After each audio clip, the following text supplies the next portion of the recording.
बिस्मिल्लाहिर्रहमानिर्रहीम, अस्सलामु अलैकुम। लाखों करोड़ों दुरूदो सलाम मोहम्मद मुस्तफ़ा सल्लल्लाहु अलैहि वसल्लम और आले मोहम्मद पर।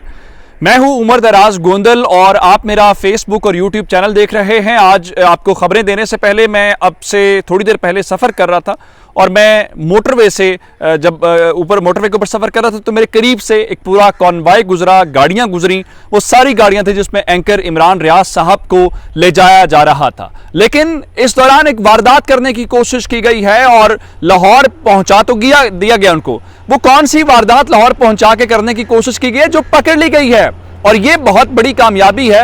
मैं आपको बताऊंगा कैसे पहली बार वाकई टक्कर के लोग मिले हैं। ये पहली खबर। फिर उसके बाद इमरान खान के हवाले से कप्तान की बात करेंगे। कप्तान ने जनरल बाजवा को एक बड़ी पेशकश की है, अब ये उनके ऊपर है कि वो फायदा उससे उठाते हैं या नहीं उठाते। और फिर तीसरा, चीन के हवाले से बहुत एक बड़ी खबर है।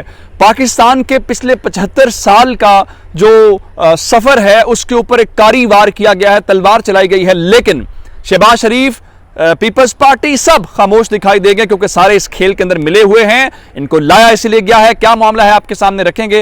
आगाज करते हैं सबसे पहले इमरान खान के हवाले से कि इमरान खान ने जनरल बाजवा को जो बड़ी पेशकश की है वो पेशकश क्या है और उस पेशकश का फर्क क्या पड़ेगा। मैं आपको बताना ये चाहता हूं, जिस तरह से मैंने आपको पिछली वीडियो के अंदर बताया था कि खान साहब ने कैटेगोरिकली पहली बार एस्टैब्लिशमेंट का लफ्ज इस्तेमाल करते हुए कहा है कि यह पाकिस्तान के अंदर साफ और शफाफ इलेक्शन नहीं होने देना चाहते।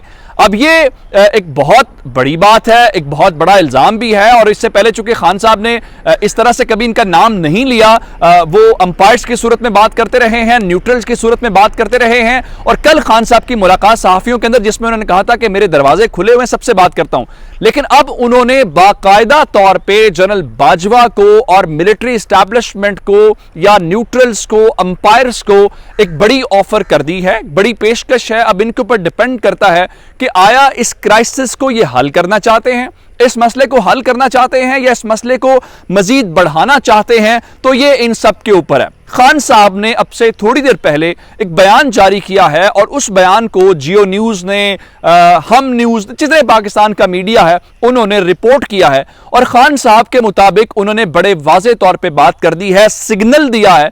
लेकिन ये नहीं किया, फिर वही बड़ी क्लैरिटी के साथ खान साहब ने कोई ये नहीं कहा कि ये मेरे केसेस खत्म कर दो, मेरे ऊपर FIR खत्म करवा दो, मैं मुल्क से बाहर जाना चाहता हूं, मेरे बेटे पाकिस्तान आना चाहते हैं या हमें इक्तदार में लाओ। बिल्कुल ऐसी बात नहीं है। खान साहब ने कैटेगोरिकली ये कह दिया है, जिस तरह कल उन्होंने कहा कि मेरे दरवाजे खुले हुए। उन्होंने कहा जी बातचीत होगी, न्यूट्रल्स के साथ होगी, जिसका मतलब यह है कि वो समझते हैं कि हुकूमत से बातचीत का मसला हल नहीं होना।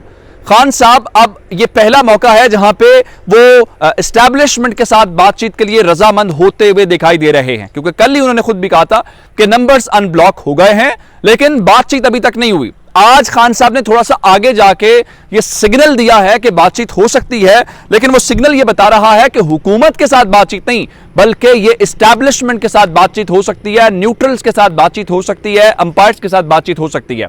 अब ये जो बातचीत है, इस बातचीत के हवाले से वो ये कह रहे हैं कि अगर होगी तो एक ही नुक्ता है कि वो साफ और शफाफ इलेक्शंस के हवाले से ही बात करेंगे, अदरवाइज कोई बात नहीं करेंगे। क्योंकि खान साहब ने आज खुल के ये बता दिया है कि ये जो न्यूट्रल्स हैं, ये जो अंपायर्स हैं, ये साफ शफाफ इलेक्शंस नहीं होने देंगे। अब सूरत हाल ऑन ग्राउंड क्या है, कामरान शाहिद के नाम से आप वाकिफ हैं, दुनिया न्यूज़ के प्रोग्राम करते हैं, मेरे कोलीग हैं। कामरान शाहिद ने इमरान खान के हवाले से बहुत मुहिम भी चलाई, तनकीद भी की, बहुत सारी बातें की। और अब वही कामरान शाहिद का आप अभी ट्विटर हैंडल के ऊपर जाइए, ये 350%, मेरे पास जो खबर थी वो 150%, लेकिन उससे ज्यादा 350% गैस की कीमतें बढ़ाई हैं। और एक और बात, जरा ये जुलाई तो लोड शेडिंग जरा ईद गुजरने दें, क्या हाल होगा अगस्त के अंदर इससे भी बुरा हाल होगा, क्योंकि LNG की बोलियां नहीं लगी, LNG मिली नहीं पाकिस्तान को रही। कामरान शाहिद के मुताबिक अब ये वो लोग हैं जो इमरान खान को पसंद आजकल नहीं करते और उनका ख्याल ये है कि रूल ऑफ लॉ है और ये जो मौजूदा हुक्मरान हैं इनको जरा वो सपोर्ट करते हैं या उनके बयानिए के हामी हैं। उनके मुताबिक अगर इस वक्त यही सिचुएशन ऑन ग्राउंड, जो इकोनॉमिक सिचुएशन है, उसको देखते हुए ये गवर्नमेंट एक भी सीट नहीं जीतेगी।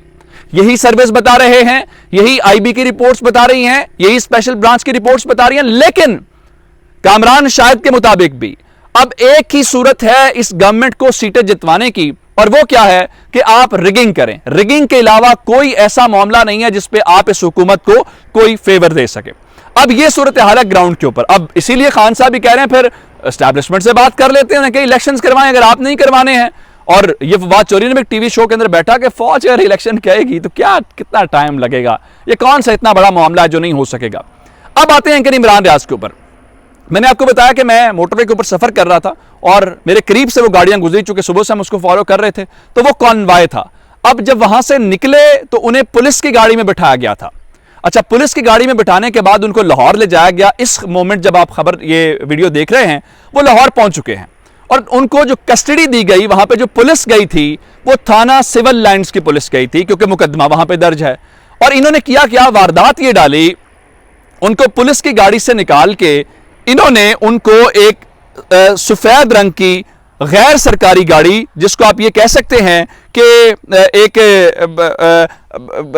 एक ऐसी गाड़ी जो होंडा सिटी सफेद रंग की है, मैं आपको दिखाना चाहता हूं, उसके अंदर ये लेके गए। और ये जरा देखिएगा, ये वाली वो गाड़ी है जिसके अंदर ये एंकर इमरान रियाज को लेके जा रहे थे। अब ये कर क्या रहे थे, इनका ख्याल ये था कि ये सफेद गाड़ी में लेके जाएंगे तो जो सहाफी उनके साथ आ रहे हैं, जो लोग उनको फॉलो कर रहे हैं, उनको ये पता नहीं चलेगा कि हम कहां पे लेके गए हैं। लेकिन वो आमिर सईद अब्बासी, हमारे दोस्त दुनिया न्यूज के रिपोर्टर इस्लामाबाद से, उन्होंने ट्वीट किया कि इनको वाकई पहली बार टक्कर के लोग मिले हैं। वो श्री ज़ाला साहब और बाकी सारे लोग उनके पीछे थे, वो उस गाड़ी को फॉलो करते हुए गाड़ी को ट्रेस किया कि ये है वो गाड़ी, वो पुलिस की गाड़ी में नहीं है। चकमा देने की पुलिस ने कोशिश की और कोशिश ये थी, थाना सिविल लाइंस में उनको मुंतकिल नहीं किया गया, उनको थाना कोतवाली के अंदर मुंतकिल किया गया है। अगर आप जाएं, उर्दू बाजार से गुजर के आएं या शेरपा पुल, इधर से दो मोरिया पुल की तरफ से आए, तो उसके करीब वाला वो इलाका है थाना कोतवाली वाला, वहां पे मुंतकिल किया गया। अब खबर हमारे पास ये थी कि कल दिन 12 बजे से पहले पहले उनको पेश किया जाना है ड्यूटी जज के सामने। लेकिन इस वक्त 3 रुकनी प्रोसिक्यूशन टीम सर जोड़ के बैठी हुई है और यह सोचा जा रहा है कि उनको आज ही पेश किया जाए या कल पेश किया जाए। तो थाना कोतवाली में आपने पहुंचा तो दिया, आपने ये तमाशा लगाना था सिविल लाइंस पुलिस ने, बिल्कुल उसी तरह से जैसे डडियाल और थाना सदर के दरमियान लगा, जी हमारे पास नहीं है, जी उसके पास है, हमारे पास नहीं, जी उसके पास है। तो अब थाना कोतवाली वाला तो आपकी गेम पकड़ी गई, आप यहां हो गए नाकाम। अब जरा आ जाते हैं अगली खबर की तरफ। अगली खबर क्या है, अगली खबर है चीन और पाकिस्तान के दरमियान। आपको मालूम है, एक तो मैं आपको बताऊं कि पाकिस्तान के अंदर ज़र मुबादला के ज़खायर फिर सिंगल डिजिट में चले गए हैं, 10 अरब डॉलर से नीचे आ गए। ये 2.25 या 2.5 अरब डॉलर आए थे चीन की तरफ से, तो ये ऊपर गए। लेकिन मैं आपको बताना ये चाहता हूं कि चीन और पाकिस्तान की दोस्ती के ऊपर तलवार चला दी गई है। और तलवार कौन चला रहे हैं, तलवार ये तजर्बाकार चला रहे हैं। खान साहब उस ब्लॉक के अंदर खड़े थे जिसमें रशिया था, जिसमें चाइना था। आपको याद होगा जब विंटर ओलंपिक्स बीजिंग के अंदर हुई तो वहां पर रशिया भी था, पाकिस्तान भी था, जब पूरे यूरोप ने उनका बायकॉट किया। ये हमारी अलाइनमेंट थी हमारी फॉरेन पॉलिसी की। लेकिन हमें 1 अरब डॉलर चाहिए, और 1 अरब डॉलर सिर्फ नहीं चाहिए बल्कि एंटनी ब्लिंकन की और बिलावल की बात हुई है, जिसको रॉयटर्स ने और दीगर तमाम मीडिया आउटलेट्स ने रिपोर्ट किया है, जिसमें अमेरिका कह रहा है जी अब चूंकि इमरान खान गवर्नमेंट चली गई है तो पाकिस्तान और अमेरिका आपस में ताल्लुकात की दोबारा बहाली के ऊपर काम के लिए तैयार हो गया। हमें अंदाजा है, दूसरे लफ्ज़ों में कहें जी हमें अमेरिकन से माफी मिल गई है और वो हमारे साथ बातचीत के लिए तैयार है। लेकिन IMF जो है, आप जानते हैं ख्वाजा आसिफ की जबान में अमेरिका चाहे तो हमारे वेंटिलेटर हटा सकता है, और वो IMF है, दीगर उनके मालियाती इदारे हैं जिसको वो कंट्रोल करते हैं, या फेटफ वाला मामला है। अब खबर ये आई है कि IMF बड़ी एक वाजे, क्योंकि हम सुन रहे थे जी 1-1.5 दिन के अंदर हो जाएगा जी, बजट पास हो जाएगा तो हो जाएगा। आज आप तारीख देख लें, बजट पास हुए भी अभी तक IMF डील नहीं कर रहा। अब उन्होंने ऐसी शर्त लगाई है जो एक तो उन्होंने, आपको पता है कि कुछ 70-75 अरब रुपया पाकिस्तान की फौज का दिफाई बजट कम करवा दिया। अब जरा अगली खबर सुनिए। हमारा स्ट्रेटेजिक ताल्लुक है चीन के साथ, हमारी वो मदद करता है और हमारा वो दोस्त है। अब उन्होंने कहा है कि आप हमें लिख के दें CPEC की मद में, दीगर मद में आप चाइना से कर्जा नहीं लेंगे। यानी वो कह रहे हैं या हम या चाइना, फैसला कर लें आप। पहले भी वो यही कह रहे थे, एलिस वेल्स हो, ये सारे लोग यहां पे खड़े होकर यही कहते थे। एक कहते थे CPEC के अंदर ट्रांसपेरेंसी नहीं है, ये आपको डेट ट्रैप कर रहे हैं। पाकिस्तान कहता था नहीं, हमारा उनका ताल्लुक अलग है, हमें वो दुनिया में हम उनको सपोर्ट करते हैं, वो हमें सपोर्ट करते हैं, ये कोई हुकूमत के आने जाने के। लेकिन इल्ला माशाल्लाह इस हुकूमत के आते हुए ये जो कहते थे शहबाज स्पीड और कहते थे चाइना वाले बहुत पसंद करते हैं, मुलाकात का मौका दे नहीं रही, आपको बुला तो वैसे वो नहीं रहे। तो अब आपने हरकत करके मजीद, और नाराज तो वो पहले हैं, चाइनीज हमारे दोस्त नाराज हैं जो कुछ भी हुआ, क्योंकि वो समझते हैं कि यहां पे अमेरिकन इंटरेस्ट को सर्व किया जा रहा है और सर्व किया जाता है। और शायद रशियंस भी यही बात कर रहे हैं। अब ऐसे में अगर आप ये शर्त मान लेते हैं तो मुझे बताइए कि अमेरिका तो आपको इस्तेमाल करके निकल जाता है, तो फिर चीन भी अगर आपने नाराज़ कर लिया तो फिर कौन आपके साथ खड़ा होगा। लेकिन चूंकि मुल्क में तजर्बा करना है, चूंकि अना का मसला है, जिद का मसला है और हर सूरत करना है, इमरान खान जो मर्जी कहता रहे उसको हमने रोकना है। यही इस वक्त मुल्क के अंदर चल रहा है। उसके लिए मुल्क को, कौम को कितना नुकसान होता है किसी को फर्क नहीं पड़ता। अपना बहुत सारा ख्याल रखिएगा। खुदा हाफिज़।